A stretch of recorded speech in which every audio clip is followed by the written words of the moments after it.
or not. So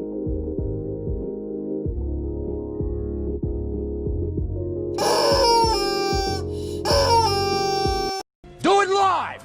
I'll write it and we'll do it live. Hey, that never gets old. I'm Arthur Spooner.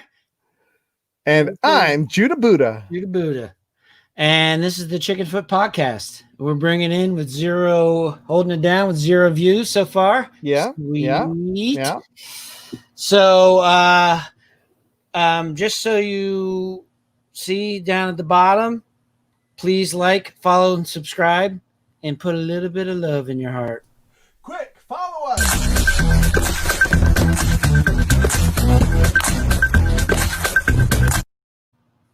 That's right. All right.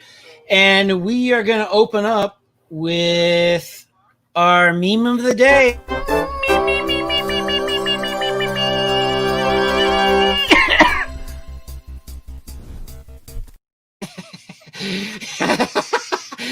All right. Well, at least got one comment from your Mimi's hot. All right. Here is the meme of the day.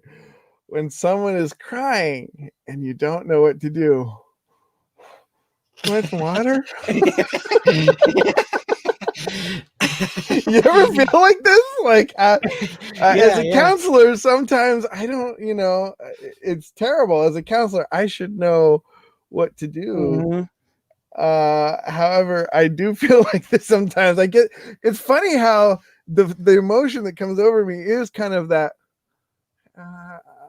Yeah. Oh man. Jane, that's your intro. Yeah. It kind of reminds me of when I used to work retail, and someone would try to return something that wasn't in the return policy. Okay, like it was worn or something like that.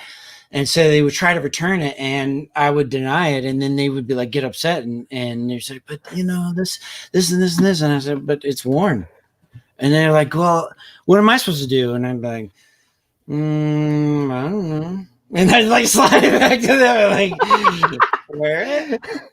You're like, wear it. Sorry, these underwears have streaks on them. I always feel like it is kind of on the borderline of cringe. You know what I mean? Yeah. It's like an awkward situation to where you're like, the best story I have is when I was babysitting a child. I'm not going to say the child's name because it would be embarrassing for that person if they find out. And I'm sure they don't know it. And so I'm babysitting the child, and they were going through, they're in diapers.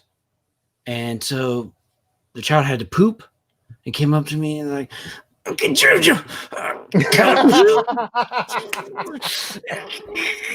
It was like going really hard, and I was just like patting him on the back. Like, all right. Like, what am I supposed to do? I don't know. And they're just like, like in pain. I'm like, I don't know.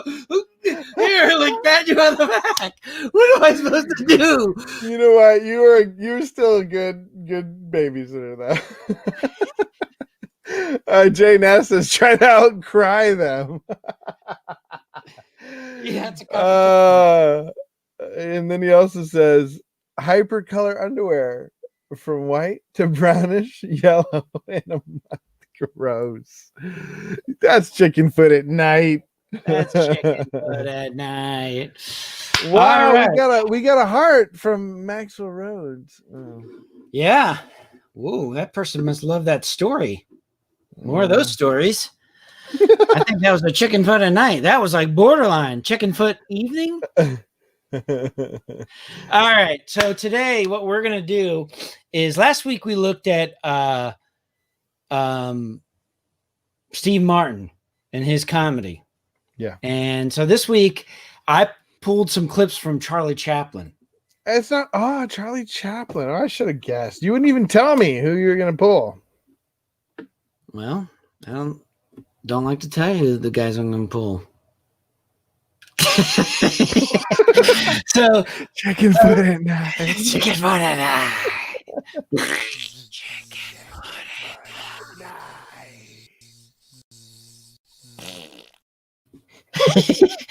So when you did Steve Martin, to me, this is the difference in our thinking. What You froze up. You froze up. What's going on? I don't know.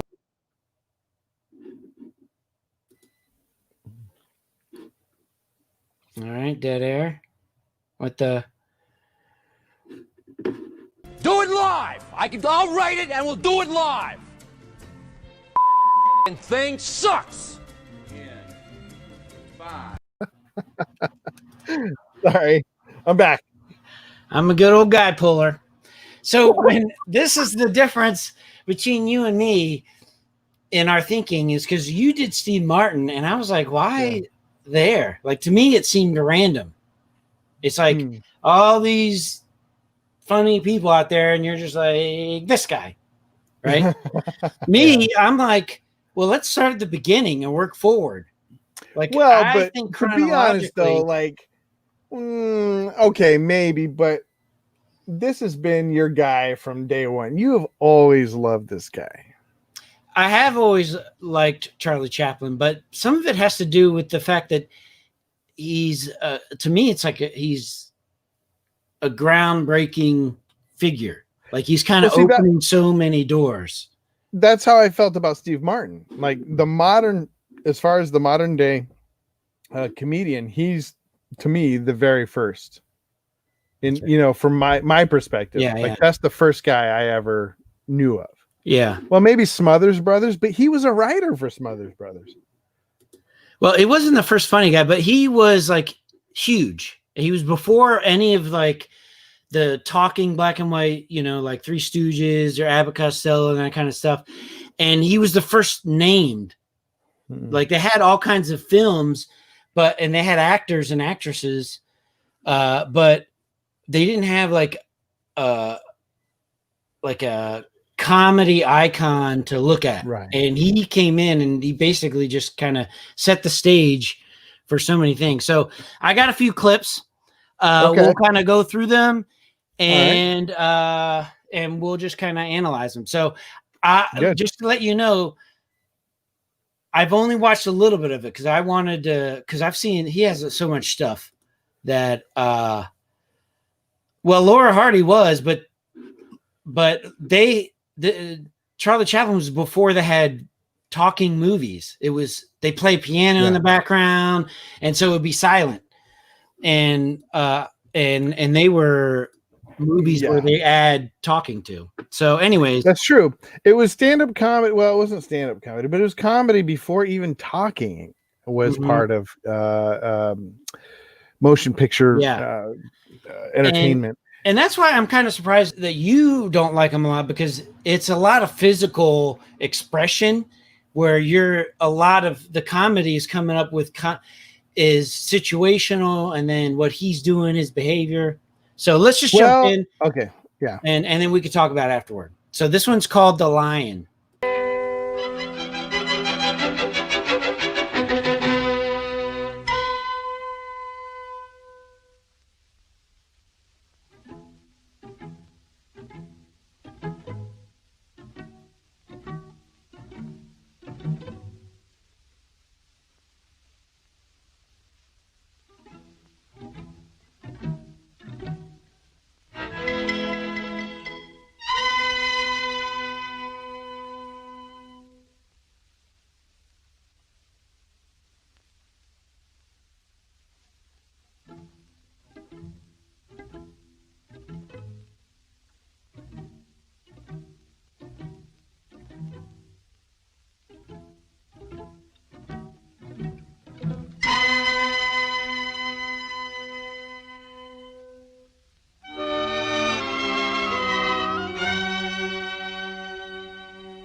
So much story. There's so much story told through just nonverbal, right? Yeah. Mm-hmm. The nonverbal communication is through the roof. Yeah, slapstick physical comedy. Yeah, I love. Well, yeah, the nonverbal. Well, one, he's telling the story like he's afraid. He realizes where he is. He's trying to get out, and then he mucks it up, and he gets worse, right? And then he tries to sneak out, and he sees the tiger, and he comes back in, and it's even worse. And then he's trying not to wake it, right? And then the dog comes up and starts barking at him, and he's like, shh, shh, shh, shh. It was funny. Yeah. And then when the line was like, whatever, he was like, yeah, it doesn't bother me. He's trying to show up where the lady he's super strong and stuff. Oh, I know who I'm going to do next week. I know who I'm going to do. To me, is the modern iteration of this. You know, a fun fact about Charlie Chaplin, because one of his big movies was The Kid. One of them is a movie that he did was The Kid, and it was the first child actor, and that actor grew up to be the uncle in Addams Family in the original TV show Uncle Fester. Oh, interesting. Yeah. Have you seen a picture of him without makeup? Oh yeah. I had never seen that before. I saw that this week actually. Somebody posted it on social media. And it's just like completely, it makes me respect him. For some reason, it makes me respect him on a different level because it's like this whole persona that he's able to put forward. No speaking, no clever dialogue. He's able to get it all across with makeup and physical comedy. It's brilliant. Yeah. And when you look at it, he looks like he's dressed like a well-dressed man. Mm-hmm. You know what I mean? He's got the suit and the vest and the top hat and all that kind of stuff. But in actuality, he's like a hobo, kind of walking around trying to be bigger than what he is. You know what I mean? Like his ego is bigger than what he is. Yeah. Favorite scenes was when he ate his own shoe. Ate his own shoe. Well, this is we have one. We have actually 3 more, but we'll probably only get to 1 or 2 more. All right, so let's do this one. This one's a short one too.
All right. So that one was interesting. I didn't really get it. I didn't laugh as much, and I didn't really get it. I'll be Well, honest. some of it I think might have been cultural at that time because one thing is everyone's eating watermelon like fancy, like they're cutting it up with a fork and a knife, and he's just eating it like, and everybody's like, "Oh, this pig," right? And then he's stealing the silverware. And they got him. That's where the guy pats him on the back, and all the silverware falls down. And then he tries to pretend like the other guy was stealing it. And then it's hard to see because it's black and white. But he was picking his teeth with his cane, like a toothpick. Yeah. So a lot of like little subtle stuff. But that one I think has a lot to do with probably cultural mores, cultural norms, and eating norms. Well, you know what I was thinking while I was watching it? I want to, and maybe we can do this. I want to set it to different music. I want to change the music and see if we can change the message of the clip by just changing the music, because so much of the dialogue or message comes from the music of Charlie Chaplin. It is. All right, one more, and then I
like that one way better.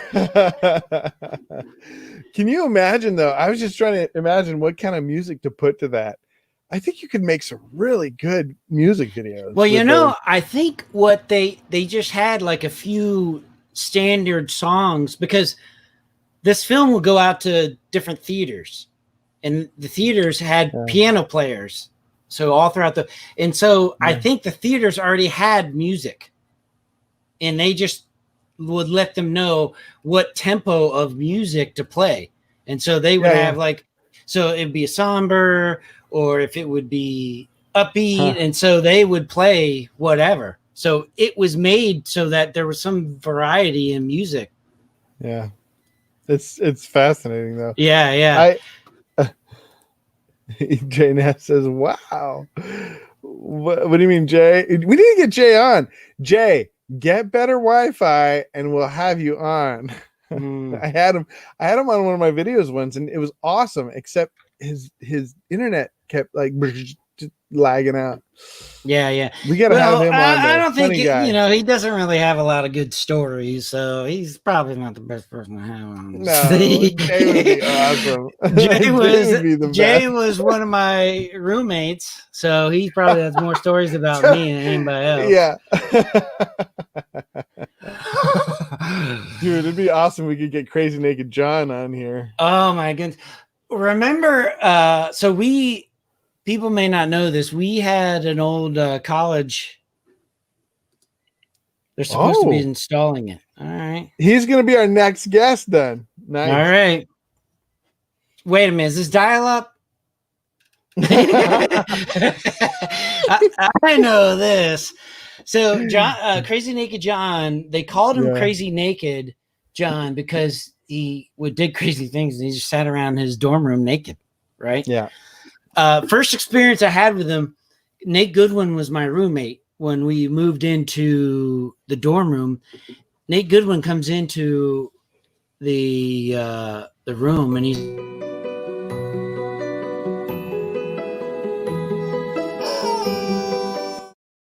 This is a story time. So Nate Goodwin comes into the room, and he's like, I just met this weird guy. I was like, yeah. He's like, I was about to take a shower, and he opens up because the shower stalls, there's like 4 shower stalls, right? Yeah. And he said the guy opens up the shower stall with the shower running, eating a sandwich. And he was like, why are you eating a sandwich? And he's like, well, this way I don't have to drink any water. It's just the bread absorbs the water, and I can just like eat it. So I was like, what? And he's like, that's the guy who lives across the hall. Gross. So yeah, Crazy Naked John. So oh crap. Wait. Do we eat sandwiches in the shower because the water makes it? Yeah. And so remember that one time you messaged him on Facebook? Yeah. You're like, hey man. So, go ahead, you tell it. It was years after we had been together in college. You and I were still friends. In fact, I think you were living with us, and Lake Zurich. Yeah, in Lake Zurich. And I had found him on Facebook or something, and I was super excited. So I was like, hey, let's meet up. Where do you live? Where are you these days? And it was like 2 days later, I get back a message, and it's just coordinates. That's all it is. It's just coordinates on the planet. Where that's not a Crazy Naked John response, then I don't know what is. He just sends back coordinates. No, like, how you doing? What's going on? Sounds great. Here's my coordinates. If you could find that, then maybe we can meet up. Oh yeah, he was known for duct taping his whole head. Oh man, he would put it on backwards so the sticky part was out, and then he would put it on over that, so all he had, and he would go to people's houses like that. And I heard a couple say, like, the lady would be like, don't ever answer the door when he comes again. Answer the door with a completely duct taped head. I was in class with John Berg and Dr. Crazy Naked John in John Tal Murphy's class. And you know how John Tal Murphy is, he's a Methodist traveling preacher, really a Southern gentleman, very quiet spoken, very polite. Southern gentleman is probably the best way to describe it. Very soft spoken. Yeah, soft spoken. He always brought that little microphone and speaker in. Yes, he would talk just through this. That's Yeah, all he'd do. yeah. He was a great speaker, public speaker, Yeah, and I loved him. Yeah. he came in, and so everybody was talking, and so he asked John Berg to get everybody's attention because he's so soft spoken. So John Berg just turns around and goes, "Sex." Everybody like stopped, and John Talberry was like, "Well, I think you could have done a little different than that, or I was expecting something a little different than that." I laughed like so hard, and he worked. yeah, it worked. Everybody was like, "Oh, sex," and then he had a counseling class in the evening, and he would bring in a whole pizza for himself. He would just eat a whole pizza by himself, and like everybody's smelling pizza, and they can't have it. And he's just like eating it and eating it, and it's just so distracting that the teacher told him he couldn't bring any more pizza into class. Well, I mean, you can imagine. I mean, you were there. The smell of it and everything, and he's just eating the whole thing to himself.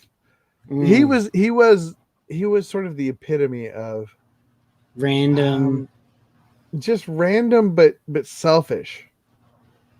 He would be almost before his time. If Twitch had been around when he was in college, he would be a huge Twitch star. Yeah, because he was a meme into himself. Yeah, as Jay says, he had a giant Moses staff that he would just walk around the campus with. He got kicked out of the mall for that. The Gwinnett Mall, because he was walking around. Oh, that reminds me of a story. Okay. Yeah, go ahead with your story, and I'll get ready to close us out. And midway through your story, no, go ahead with your story. Well, it's not really a funny story, but our freshman year, I got kicked out of the mall because we had the Mall of America, and I was a poor college student, and I was there. We were there with some cute girls. It was our freshman year, and I dove into the fountain and started getting all the quarters. And so I had like a handful of quarters. It's like, ladies, let's go get something. I turn around and there's the security guard. It's like, you're out of here. Well, that sounds like something Judy would do. I'm surprised they didn't go like, what? Well, all right. Well, everybody, thanks for tuning in to the Chickenfoot podcast. I'm Arthur Spooner. This is Judy Buddha. And this is the Chickenfoot podcast.